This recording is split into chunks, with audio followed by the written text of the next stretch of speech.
The FW-190 was Germany's masterpiece, nicknamed the Butcher Bird. It tore through Allied skies with speed, firepower, and savagery. For years, no Allied fighter could challenge it head-on. Pilots feared it, commanders dreaded it, and in 1941 the RAF admitted the Spitfire was suddenly outclassed. But then came the Mustang. At first, no one expected much. It was just a stopgap, a lightweight design, rushed together for Britain's desperate request. Early versions were weak, underpowered, and dismissed as unremarkable. Yet, hidden inside its sleek frame was a potential no one could predict. When the P-51 met the British Merlin engine, it transformed overnight into a different beast, a machine with claws sharp enough to duel the FW-190 at its own game. And in the skies of Europe, pilots began whispering, "This is the dogfight that could decide the war." But the question remains, was the P-51 truly the better fighter? Or was Germany's fear born from something deeper, something even the Butcher Bird couldn't overcome? Before we answer, let's rewind to how these two legends were born. When the FW-190 first appeared in the summer of 1941, it shocked the Allies. British pilots flying the latest Spitfires climbed into combat, confident they had the best machine in the sky, and suddenly found themselves outmatched. The FW-190 rolled faster, dove harder, and its twin cannons chewed Spitfires to pieces before they could react. One RAF veteran said, "It felt like we had leapt 10 years back in design overnight." Germany had unveiled a predator, and for nearly 2 years, the skies tilted in their favor. Meanwhile, across the Atlantic, the P-51 was being born not from triumph, but desperation. Britain begged North American aviation for a new fighter when war's outcome still hung in the balance. The Americans rushed out a design, sleek and promising, but hobbled by an engine that gasped at altitude. Early Mustangs were fast, at low level, but useless where the real battles were fought up high, where bombers and interceptors clashed. Few believed it could ever be a match for Germany's cutting-edge machines. Yet destiny had other plans. While the FW-190 entered the war as a fully formed predator, the Mustang began as an underdog, quietly waiting for the moment a new heart, the Rolls-Royce Merlin, would unlock its true power. Two very different beginnings. One fighter born perfect, the other forged through reinvention. So, when these two machines finally crossed paths, the duel carried more than just firepower. It was a clash of design philosophy, of early dominance against late-war evolution. And from the first encounters, both sides would learn a bitter truth. This was not going to be a one-sided fight.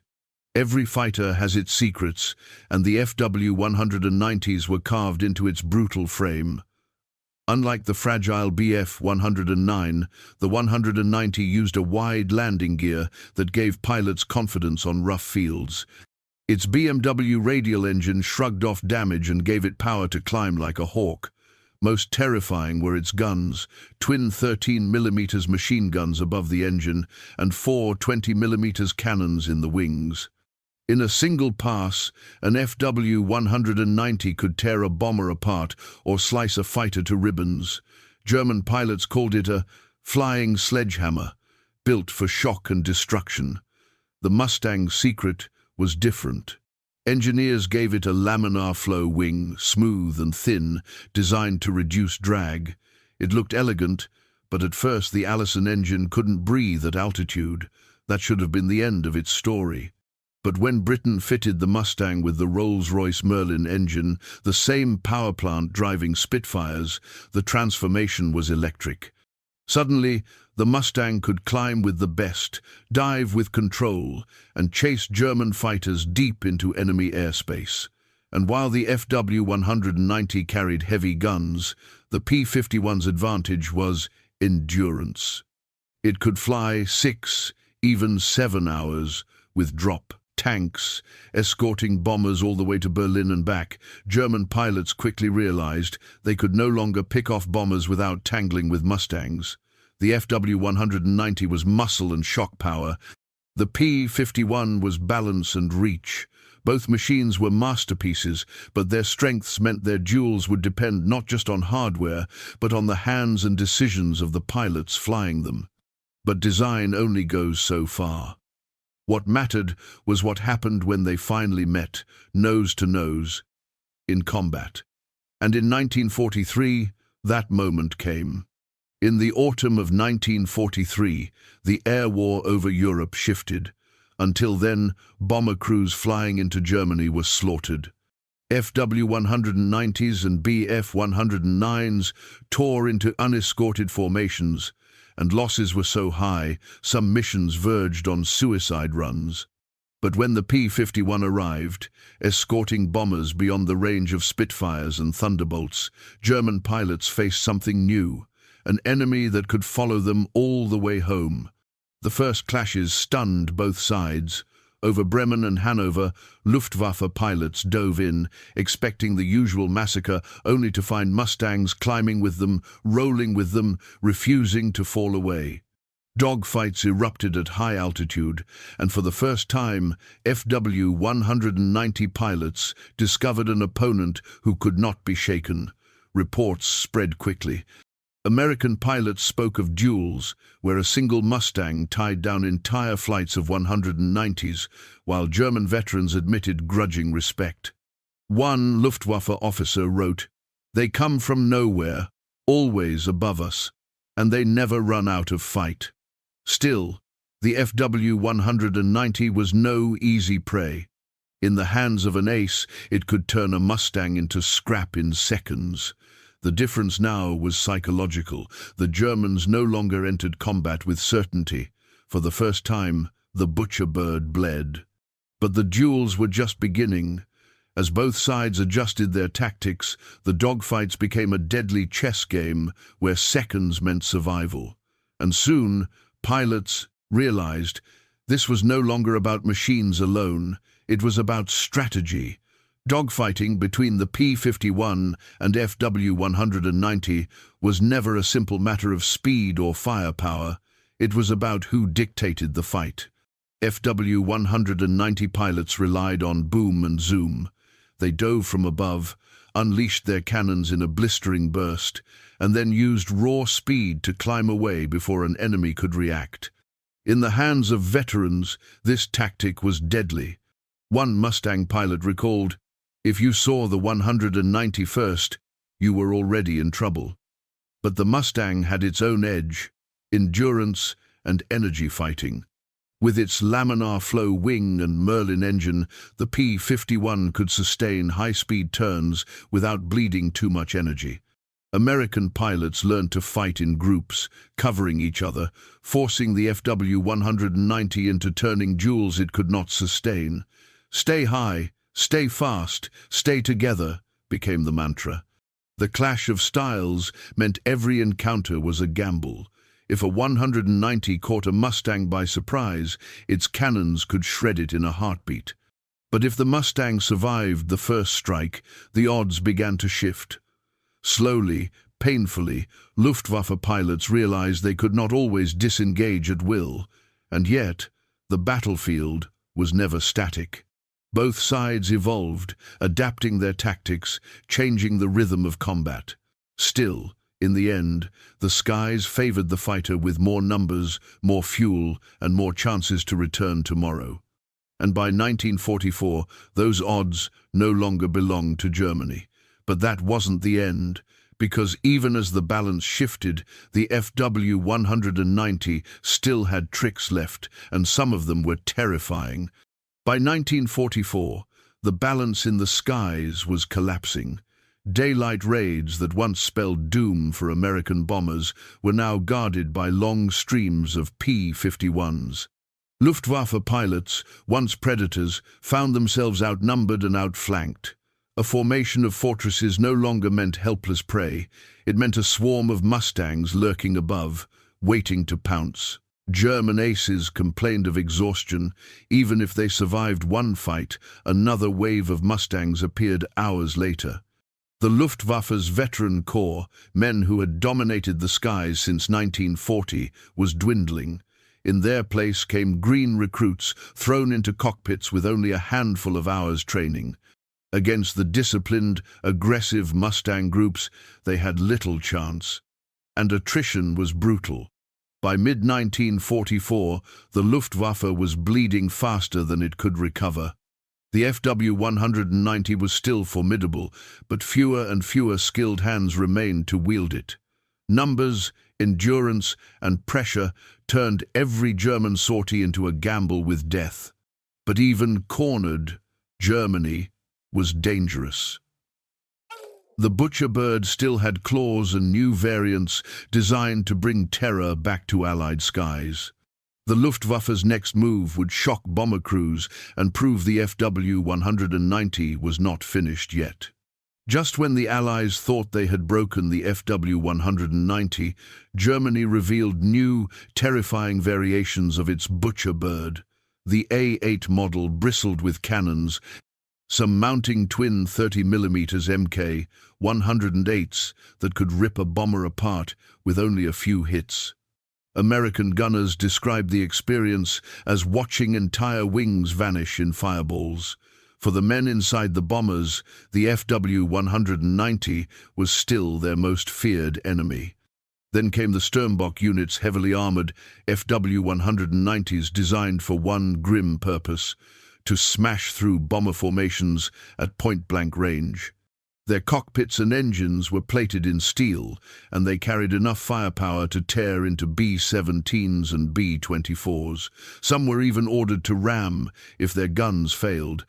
To bomber crews, these black-nosed 190s looked like flying tanks charging out of the clouds. The FW-190 also reinvented itself as a ground attacker. In the F&G series, it swooped low over Allied armor columns, dropping bombs and firing rockets that shredded tanks and trucks alike. On the Eastern Front, Soviet soldiers called it a flying artillery piece, a scourge that haunted battlefields. For a time, these versions clawed back respect for the Luftwaffe. Even Mustang pilots admitted that diving into a swarm of Sturmboks was suicide. But while these machines brought terror, they couldn't change the deeper truth. Germany was running out of fuel, out of men, and out of time. And so the duel between Mustang and Butcherbird entered its final act, one that would pit ace against ace, legend against legend, in battles that still spark debate today. For all the engineering, all the tactics, the ultimate test of the P-51 versus the FW-190 came down to the men behind the controls. In the Luftwaffe, aces like Walter Nowotny and Otto Kittel had carved their names into legend, flying the 190 with ruthless precision. They swore by the Butcherbird's firepower and survivability, and in skilled hands, it was a weapon of terror. One Allied pilot said of facing a German ace, "It wasn't the plane, I feared it was the man flying it." On the Allied side, Mustang pilots like George Preddy, Bud Anderson, and Chuck Yeager rose to fame. They learned to exploit the Mustang's endurance, hunting deep over Germany and pressing their advantage with discipline. Preddy once downed 6 enemy aircraft in a single day, proof that in the right hands, the Mustang was not just an escort, it was a hunter. The duels between these men were brutal, fast, and often decided in seconds. An FW-190 diving from the sun could scatter a formation, but a Mustang circling above could swoop in and trap even the sharpest German ace.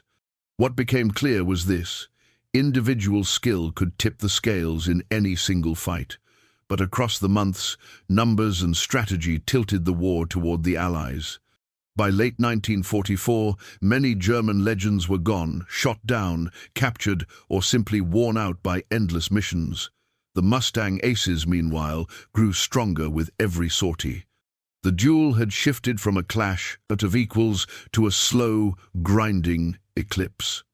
Yet, even as the Luftwaffe faded, the fear of the FW-190 never left the minds of Allied pilots.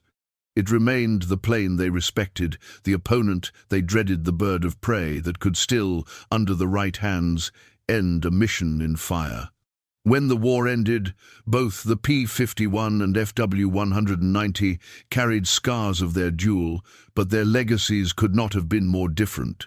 For Allied pilots, the Mustang became a symbol of triumph, the long-range escort that broke Germany's back, the sleek machine that turned the tide.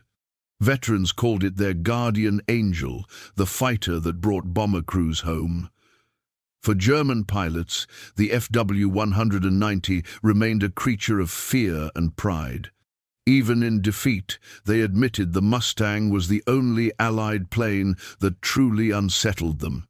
When you saw them above, one Luftwaffe survivor recalled, you knew you were hunted, yet the butcher bird itself never lost its aura. It was savage, rugged, and respected, the last great fighter that gave the Luftwaffe teeth, even as the rest of the war crumbled around them. Historians still debate which was superior. On paper, the Mustang had reach, speed, and numbers, but ask the men who flew, and many will tell you the FW-190 had a ferocity unmatched by any Allied design. In truth, the duel was less about perfection, more about timing. The Mustang arrived when Germany was weakening, and it exploited that moment ruthlessly. The legend of this clash lives on because it was never simple. It wasn't just Mustang versus butcher bird. It was dominance against desperation, innovation against attrition, a duel fought not only in the clouds, but in the hearts of men who lived or died by the outcome. And that leaves us with the final question: was it engineering, tactics, or sheer numbers that doomed the FW-190? Or did the Mustang truly earn the title of the fighter Germany feared most? The duel between the P-51 Mustang and the FW-190 was more than just a clash of machines. It was the story of a turning tide, where Germany's Predator met an opponent that could match its speed, endurance, and fury. For years, the FW-190 ruled the skies, feared by every Allied pilot who dared to cross its path. But when the Mustang arrived, the hunter became the hunted. Still, it was never a clean victory. In the hands of an ace, the FW-190 could outgun, outclimb, and outfight a careless Mustang. Countless duels ended in fire for both sides. Yet, over time, the balance shifted. The Mustang didn't just win battles, it wore down the Luftwaffe's will, bled away its aces, and guarded the bombers that shattered Germany's war machine from above. By 1945, the outcome was undeniable. The Mustang stood as a symbol of Allied air supremacy, while the FW-190 became a legend of what once was respected, feared, but ultimately overwhelmed. And that's why the question lingers: was the Mustang truly the better fighter, or was it simply the right plane, in the right place, at the right time? So now it's your turn. If you were a pilot in 1944, staring at the enemy across the clouds, which cockpit would you choose: the precision of the Mustang, or the savage power of the butcher bird? Tell us in the comments below.